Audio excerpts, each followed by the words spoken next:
Assalamualaikum warahmatullahi wabarakatuh. Waalaikumsalam. Waalaikumsalam. Kami dari kelompok 3 yang beranggotakan Afrelia Damayanti, Lydia Zahira, Kofifa, dan Alvin Yusuf akan mempresentasikan tentang fikih sholat. Yang pertama akan dibacakan oleh Afrelia.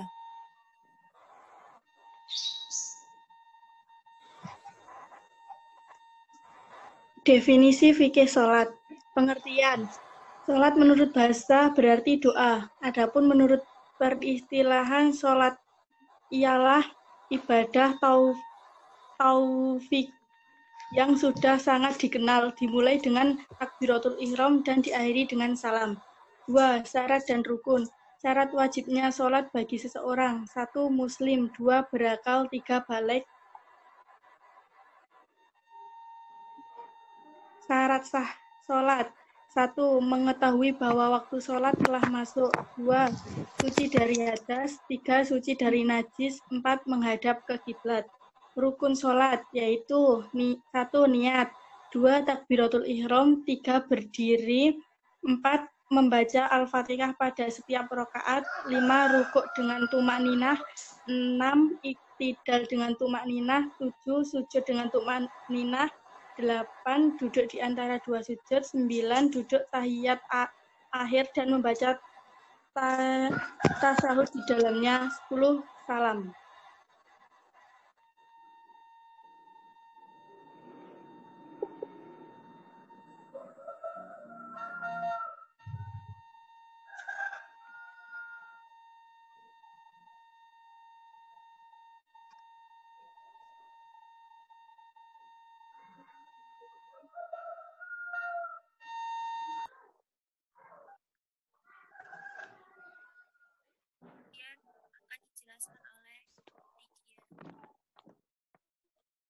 Suaranya Sunnah nggak kedengaran. ya. Ulangi lagi. Sunnah sholat. Mengangkat tangan pada 4 tempat saat takbiratul ihram, saat menuju rukuk, saat bangkit dari rukuk, dan saat beranjak ke rakaat ketiga.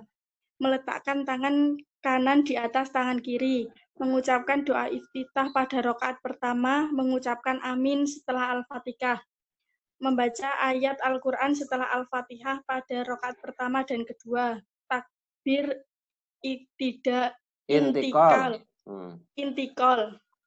membaca zikir dan doa sebagaimana yang diajarkan Rasulullah ketika rukuk, iktidal, sujud, dan duduk di antara dua sujud.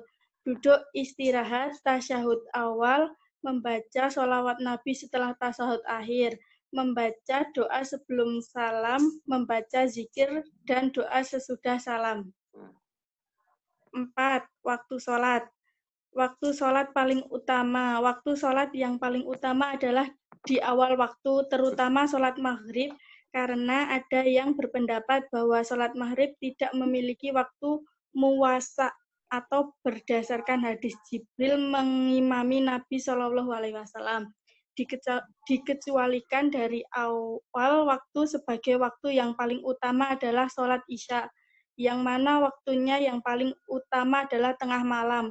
Khususnya untuk sholat zuhur lebih disukai diundur sampai panas matahari sedikit reda pada hari di mana panas sangat menyengat. Waktu yang dilarang untuk sholat. 3 waktu.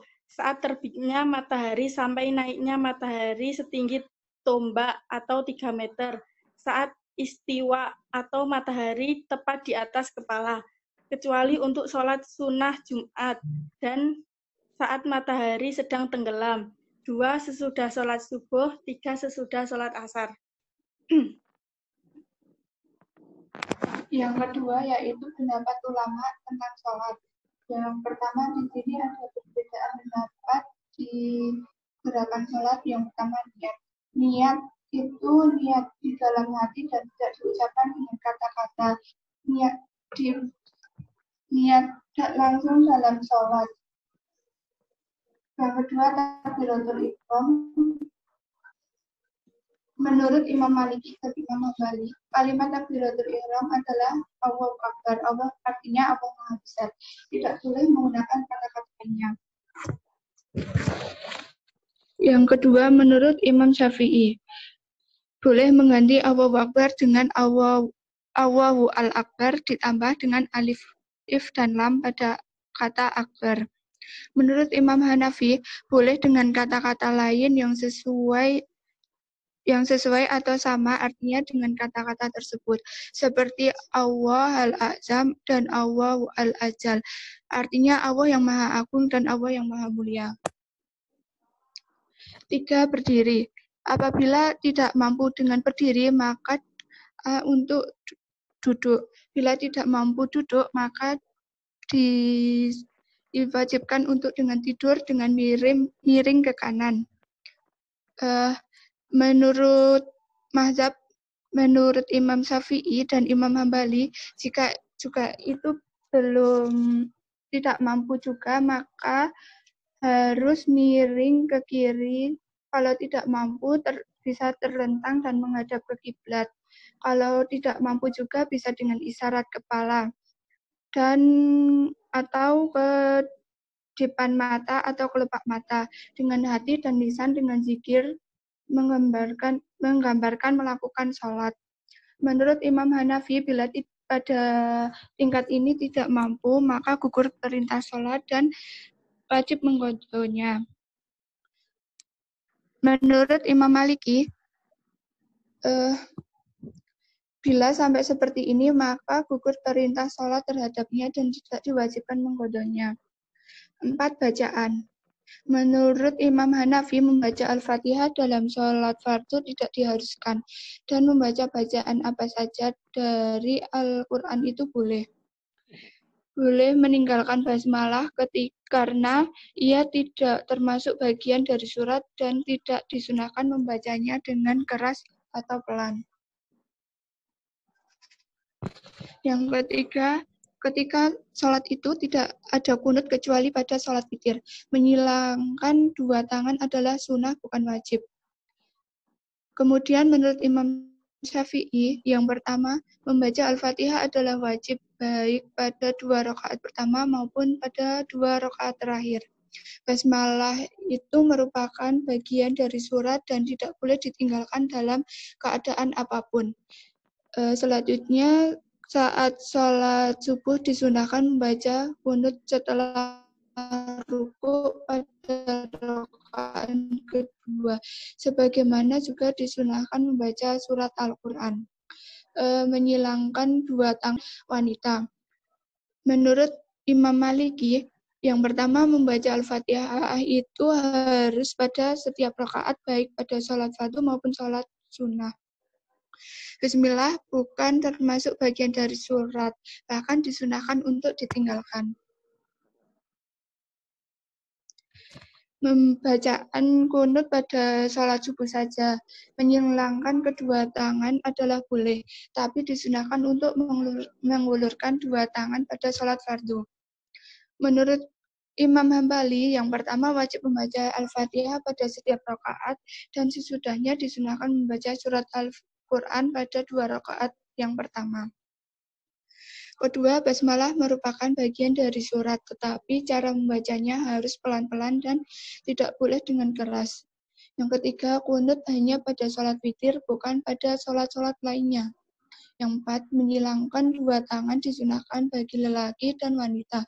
Hanya yang paling utama adalah meletakkan telapak tangannya yang kanan pada belakang telapak tangannya yang kiri dan meletakkan di bawah pusar. 5. Ruku.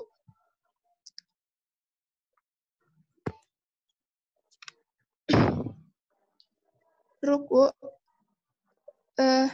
mazhab bersepakat bahwa ruku untuk bertumakninah di dalam ruku, yakni ketika ruku semua anggota badan harus diam, tidak bergerak. Yang 6. Sujud. Semua ulama mazhab sepakat bahwa sujud itu wajib dilakukan 2 kali pada setiap rakaat. Menurut Imam Maliki, Imam Syafi'i, dan Imam Hanafi, yang wajib nempel hanya dahi, sedangkan yang lainnya adalah sunnah. Menurut Imam Hambali, yang wajib Gerakan itu semua anggota yang 7, yaitu dahi 2 telapak tangan, 2 lutut, dan ibu jari 2 kaki secara sempurna. Bahkan Imam Hambali menambahkan hidung sehingga menjadi 8 bagian. Yang ketujuh, at-tahiyat. At-tahiyat di sini dibagi menjadi 2 bagian, yaitu at-tahiyat awal dan tahiyat terakhir. Menurut Imam Hambali, tahiyat pertama itu wajib, sedangkan mazhab-mazhab lain hanya sunnah. Sedangkan tahiyat terakhir menurut Imam Syafi'i dan Imam Hambali adalah wajib. Namun menurut Imam Maliki dan Imam Hanafi adalah sunnah, bukan wajib. Yang kedua, menurut Imam Syafi'i dan Maliki dan Imam Hambali mengucapkan salam adalah wajib, sedangkan Imam Hanafi menurutnya tidak wajib. Yang 8, tertib. Diwajibkan tertib antara bagian-bagian sholat, maka dari takbiratul ihram sampai salam itu didahulukan bacaan Al-Quran. Yang 9, berturut-turut. Secara berurutan dan langsung antara bagian satu dengan yang lainnya. Yang selanjutnya akan dibacakan oleh Alvin Reza. Silakan Alvin. Dasar hukum. Yang pertama, salat wajib. Salat adalah kewajiban yang mempunyai hukum wajib dan sunnah tergantung jenis salatnya. Salat yang termasuk fardu ada 2, yaitu fardu ain, yaitu salat yang wajib dikerjakan dan tidak boleh digantikan oleh orang lain, seperti salat 5 waktu dan salat Jumat bagi laki-laki. Sedangkan fardu kifayah adalah sholat yang wajib dikerjakan dan tidak berkaitan dengan dirinya, seperti sholat jinayah. Sholat wajib ada 5, yaitu sholat subuh, sholat zuhur, sholat asar, sholat maghrib, dan sholat isya. Kemudian sholat sunnah. Sedangkan sholat sunnah adalah sholat yang dianjurkan jika dikerjakan mendapat pahala, jika ditinggalkan tidak berdosa. Contohnya sholat sunnah yang biasanya dilakukan setiap hari yaitu sholat duha, sholat tahajud, dan lain-lain. Sholat sunnah kedua yaitu sunnah muakkad. Muakkad yaitu sholat yang dianjurkan dengan penekanan kuat seperti sholat di hari raya Idul Fitri dan Idul Adha. Sedangkan sholat sunnah ghairu muakkad adalah sholat yang dianjurkan tetapi tidak dengan penekanan kuat seperti sholat rawatib. Penjelasan tentang sholat juga terdapat pada Quran surat Ar-Rum ayat 17. Kemudian Quran surat An-Nisa ayat 103. Dan kemudian terdapat juga di hadis riwayat Ibnu Abbas RA. Penjelasan kemudian akan disampaikan oleh Saudara Kofifa.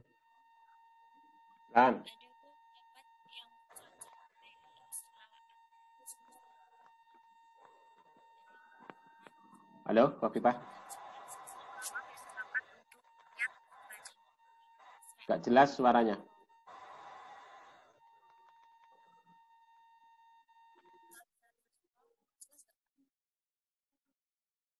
Halo?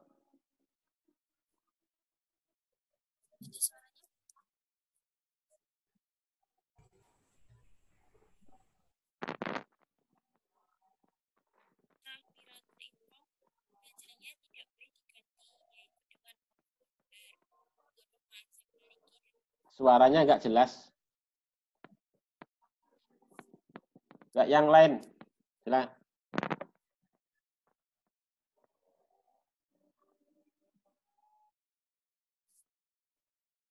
Yang lain. Yang lain aja. Ya. Silakan. Pendapat yang cocok. Pada niat sholat, semua ulama bersepakat untuk niat dibaca di dalam hati saat takbiratul ihram. Takbiratul ihram bacaannya tidak boleh diganti, yaitu dengan Allahu Akbar, menurut mazhab Maliki dan Hambali. Saat berdiri yang paling cocok yaitu menurut mazhab Syafi'i dan Hambali, yaitu dengan cara berdiri. Jika tidak mampu dengan duduk, apalagi tidak mampu juga bisa dengan tidur.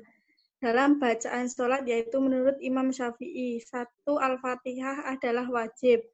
2. Sholat subuh disunahkan membaca kunut setelah rukuk pada rakaat kedua, sebagaimana juga disunahkan membaca surat Al-Quran setelah membaca Al-Fatihah pada 2 rakaat yang pertama saja. 3. Menyilangkan 2 tangan bukanlah wajib, hanya disunahkan bagi lelaki dan wanita. Ketika rukuk, yang paling cocok adalah menurut Imam Syafi'i, Maliki, dan Hambali, yaitu dengan wajib membungkuk sampai 2 telapak tangan orang yang salat itu berada pada lututnya, dan juga diwajibkan bertumakninah diam atau tidak bergerak ketika rukuk, serta saat i'tidal menurut Imam Maliki, Syafi'i, dan Hambali, yaitu wajib. Semua ulama mazhab sepakat ketika sujud dilakukan 2 kali. Sedangkan bacaannya menurut Imam Hambali, yaitu wajib menempel dengan lantai itu ada 7. Dahi, 2 telapak tangan, 2 lutut, dan 2 jari 2 kaki. Secara sempurna. Pada tahiyat awal menurut Imam Hambali yaitu wajib. Sedangkan pada tahiyat akhir yaitu menurut Syafi'i dan Hambali yaitu wajib, serta saat mengucapkan salam menurut Imam Syafi'i, Maliki, dan Hambali yaitu wajib. Selanjutnya tertib dan berturut-turut.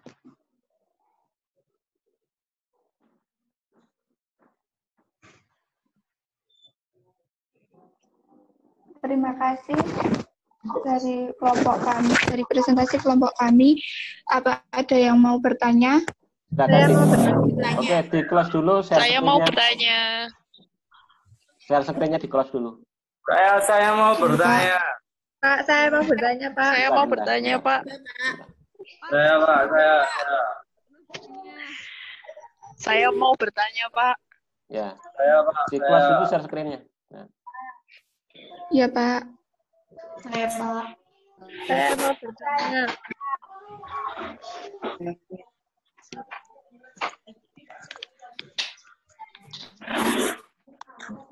Oke, silakan. Si Firman. Saya. Pak, yang cowok itu sudah pernah, Pak Firman. Dosennya cowok terus. Dosennya dia cowok terus. Silakan. Yang belum bertanya, Pak. Nah, Saya, Pak. Saya, Pak. Ini Septiana, silakan Septiana. Saya NIM 0197. Apa itu makmum masbuk dan bagaimana hukum makmum yang gerakannya mendahului imam? Iya. Oke. Pak, saya, Pak. Saya, Pak, saya. Jangan pakai suara, pakai tangan kamu itu. Mau Linda. Ya, saya, Pak. Ada tanda itu, ya silakan. Mau Linda, silakan. Saya mau bertanya, bagaimana jika saya tidak sempat melakukan sholat asar? Karena ada satu kegiatan yang benar-benar tidak bisa ditinggalkan. Nah, setelah itu saya melakukan sholat asar pukul 5:30. Apakah itu lebih baik melakukannya itu diqadha dengan sholat maghrib atau saya jamak di lain waktu bersamaan dengan sholat asar selanjutnya? Nomor berapa kamu? NPM 0188, Pak. Saya, Pak. 18. Saya, Pak. Saya, Pak. Saya, Pak. Nisa. Ayo, dong, Pak. NPM 189. 189, silakan. Sebagai makmum, apa yang harus dilakukan jika imam udah selesai bacaannya dan melanjutkan gerakan lain, sedangkan makmum belum selesai? Hari ini, silakan. Oh ya, NPM 190. Silakan. Apa hukum membaca Al-Fatihah dan surat pendek bagi makmum? Ya. Fahdan, silakan. Saya Fahdan Haikal, NPM 0161. Izin bertanya, apabila saat kita sholat fardu yang 4 rakaat, saat rakaat 3, apakah kita harus membaca surat pendek atau Al-Fatihah saja? Satu lagi, Novia Putri. MPM 172. Bagaimana hukumnya apabila seorang makmum menjadi imam makmum lagi? Apakah diperbolehkan atau tidak? Ya. Oke, cukup. Silakan direspon. Waktunya tinggal sebentar lagi. Iya, Pak. Saya akan menjawab pertanyaan dari Septiana. Dengar nggak? Ya. Dengar. Menurut Syekh Abidin Muhammad, jika makmum mendahului imam, maka dikatakan sholatnya tidak sah. Apabila makmum sholatnya menyamai imam, maka sholatnya berarti makruh. Gitu. Baik, terima kasih. Berikutnya. Selanjutnya, pertanyaan dari Maulinda Shirley. Kuliah. Ya, silahkan, Mbak. Adapun sholat duha adalah sholat antara matahari sudah sepenggal atau pada waktu pagi, yakni jam 7 sampai sebelum duhur. Jadi diperbolehkan apabila sholat menggabungkan waktu asar dengan maghrib. Sejauh ini tidak ada keterangan atau dalil yang memperbolehkan. Apabila sekiranya lebih baik menjamak waktu duhur dan waktu sholat duhur dan sholat asar, atau sholat maghrib dan sholat isya. Begini ya, saya jelaskan ya, Maulinda ya. Jadi jamak itu antara duhur dan asar. Ya, duhur dan asar digabung jamak. Maghrib sama isya itu digabung, gitu ya. Baik itu waktunya di sholat duhur ataupun di sholat asar atau maghrib atau isya, itu dari masing-masing itu. Ya. Jadi kalau umpamanya kamu ketinggalan, hampir ketinggalan, ya sedapatnya waktu yang kamu dapatkan itu. Umpamanya waktunya jam 5:30 atau mungkin jam 6. Nah, tinggal 2 menit lagi sholat maghrib, ya segera laksanakan sholat itu. Karena apa? Karena nggak ada kok kemudian sholat asar itu dijamak dengan sholat maghrib. Ya, itu. Tidak pula kalau sudah ketinggalan ya sudah hilang. Jadi nggak ada, dalam sholat itu nggak ada qadha. Ya, qadha itu hanya ada dalam konteks puasa. Dalam konteks sholat nggak ada qadha. Ya. Jadi oleh sebab itu maka kalau tinggal sedikit waktu, segera untuk kemudian melaksanakan sholat itu. Nah, bagaimana kemudian pas waktu sholat, kemudian kok waktunya sudah habis, Anda sudah dapat 2 rakaat, kemudian kok waktunya itu masuk maghrib, ya sudah dapat, Anda dapat sholat asarnya itu dapat, begitu ya. Sholat asarnya itu dapat. Tetapi itu kamu ya harus bertobat itu, karena menyia-nyiakan waktu yang disediakan itu sampai kemudian ketika Anda melaksanakan itu kemudian sampai kemudian masuk di waktu yang lain. Begitu, ya. Oke, pertanyaan berikutnya. Silakan. Ya, Pak, terima kasih. Saya akan menjawab pertanyaannya Novia. Apabila ada jamaah di tempat yang sama itu boleh apabila makmum yang pertama itu hampir selesai dalam jamaahnya, dalam arti udah tahiyat terakhir. Apabila belum selesai maka menurut saya tidak boleh. Terima kasih.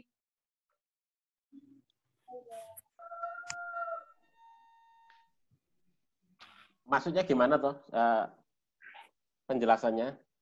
Diulangi lagi tuh, Pak. Lebih jelas.